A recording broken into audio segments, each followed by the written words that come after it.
So I just did a call or webinar for my coaching organization that I work with, it's Tom Ferry. And it was about working with your sphere of influence or your past clientele. And in most businesses, you really, really want to take care of your past clients or the repeat clients or people that have come back, your best people. And for some reason in real estate, there is this concept of just do the deal and move on to the next, do the deal and move on to the next, meaning like a house or selling or purchasing. Not everybody really nurtures and takes care of their past clients because they feel like, oh, they bought this house, they're not going to buy a house for years. They forget to think of these people have friends and family that may benefit from your services. So the webinar was about the importance of taking care of the people that are in your database, your sphere of influence, your friends, your family, your coworkers, your people you go to church with, people you may see at the coffee shop, all the different things in your life. There are pieces, they're just sitting there waiting for you to service them, and they would probably really enjoy working with you and trust you because they know you. It's about the know, like, trust pattern. And I think it's so important to not leave that on the table and really to nurture that group of population. So personally in my business, I have found great joy and benefit from taking care of my friends and family, the people that know, like, and trust me, people that have come into my life, whether it's from the gym, from yoga class, from past life and work, from just, schools, from Girl Scouts, from all the things I've done. And it's been so much more joyful to work with people that already know me, know my work ethic, know that I'm an expert in the marketplace, and know that I'm going to serve them to the best ability and help them get the price they want or get the deal that they need. And when a bump happens in the contract, which often it does, it's a home. Things are happening. There's many variables with home selling and buying that they know that I have their best interests at heart, and there's not a questioning of my integrity or what are you doing in this. And the times it wasn't that way, it was someone that was what we call online leads or someone that just called or just happened to me in passing. That is a hurdle that we have to jump over on getting that trust. And that's why it's so important to not dismiss the ability to ask your past clients and ask people that know, like, and trust you already. Do you know anybody that's looking to buy and sell? This is the challenge. I think a lot of people as agents feel weird calling their friends and family, but if they're your people and they're your friends and family, they should want you to win. They should want to work with you. And if they don't, you got to question, is there a competence issue? Is there a skill issue? Is there an integrity issue that's something that you're not uncovering on why don't they want to work with you? Most of the people I know multiple agents as well, and I get that. And sometimes it's really hard to pick someone over someone else. But if you have demonstrated your ability and your skill and your competence as the best in the marketplace, at least you have a winning shot to try to go for that. And I would say don't leave that business on the table. One of the things I love to do is I love to connect. I always tell people you're always be connecting, ABC, always connect. The relationship to me is more than anything. I'm a relationship-based business person. I'm a relationship person, life person. I think that's the whole value of life is everyone's connected. We're all humans. And I think it's so important. That's what's fed me. And your people will come and they will show up and they want you to win and they want you to grow. And you want your people to win and grow. And so I think it's so important to understand that you add that value to the ecosystem of the world and helping people and serving them. Buying a home and selling a home is a really hard process. It's not something that people can just do on their own a lot of times, especially if they don't know what's going on. There's many moving parts. And I'm sure there's people that can do for sale by owner and do it on their stuff. It's been done. That's great. But it's all great till it's not, is what I always tell people. And when there's an issue and a hiccup and you don't have an expert helping you, it's very difficult to navigate that deal and keep things alive and not have deals fall apart. I recently just had a really difficult listing that was sold. Some challenges. I think the person that worked with him before did not do him service, and we needed to get him out of the situation. There were a lot of repairs, and I kept everyone's head cool, had a great relationship with the cooperating buyer side. And that's such an important thing too. When you have two strong agents working together to try to help their clients to get to the finish line, that's the key. That's what we do. That's the whole point, right? Is the brokering the deal to get it done for you so you can move on with your life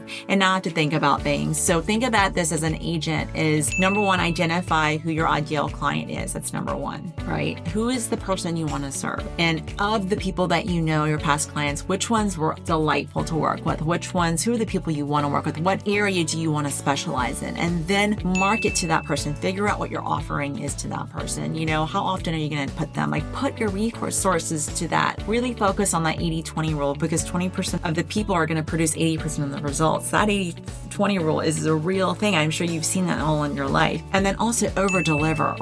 People have these expectations. When you surprise and go above and beyond, it's always mind blowing. I've experienced that as a client, and it is such a beautiful thing. Even in hotels and restaurants, when something does that little extra bit, it sears that memory in you, and it puts that coin of trust. And I think that's something so important to remember and not let that, get dismissed for clients. So 1, 2, 3, ideal client, create your irresistible offer, and then over deliver. Over deliver on what you're going to do. It doesn't have to be crazy, but just that little bit extra really sets you apart. A lot of times it's just a 2mm shift, they say, in your business and in life that can change everything. It's the little things. It's not anything huge. And don't do anything that makes you stressed out. This is what I tell my coaching clients is just make a couple extra calls a day. If you do 2 times 30, if you do it every single day, that's multiple of who you are reaching out to that you weren't. Make social media work for you instead of just getting lost in watching people. Comment, engage, invite people out to coffee. If someone's going through some difficult stuff, reach out to them and be genuine and be human and connect, because at the end of the day, why are you doing this? Are you doing this to pad your pocket? I know that sales is for that reason, but if there's a greater purpose, it's so much more fulfilling to the heart, right? Another thing that you have to remember is you need to fall in love with your people. What do they want,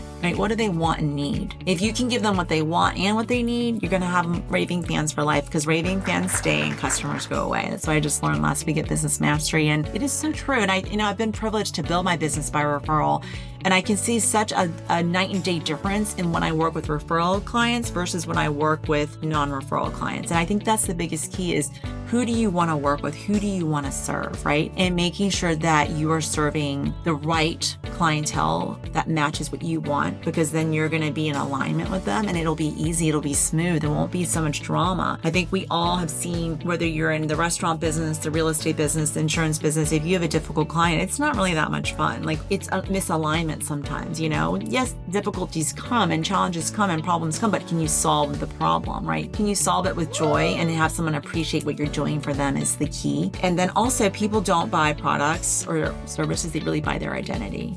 That's something I learned last week, and that's the truth. Who are you in the business, and how do you stand and how do you represent, and how can you help that client achieve the identity that they're looking for, right? What's going on in their life? How can you help them go to the next step and what they need? And you need to answer that problem for them. What is the outcome they're wanting? Helping them get to there and be that conduit for them is really going to help them. And so when you're doing surprise and delight, and I love to say surprise and delight for past clients, it's something that I work with, is, they're maybe not expecting that beautiful birthday message from you. Maybe they're not expecting a baby gift from you. Maybe they're expecting something so personalized because you took the time to get to know them and really care about what they want and what they need, and do it genuinely. Because honestly, this business has allowed me to grow my friend base, my connection base. I mean, people do show up for you. Your people will show up, and it's really exciting to see when I have client events. I love to do a pumpkin patch once a year. We just did our movie event. We do multiple things in time of the year, and I like to use that advertising or marketing budget. I pour it back into my people, because that's where it should go, instead of just some online leads that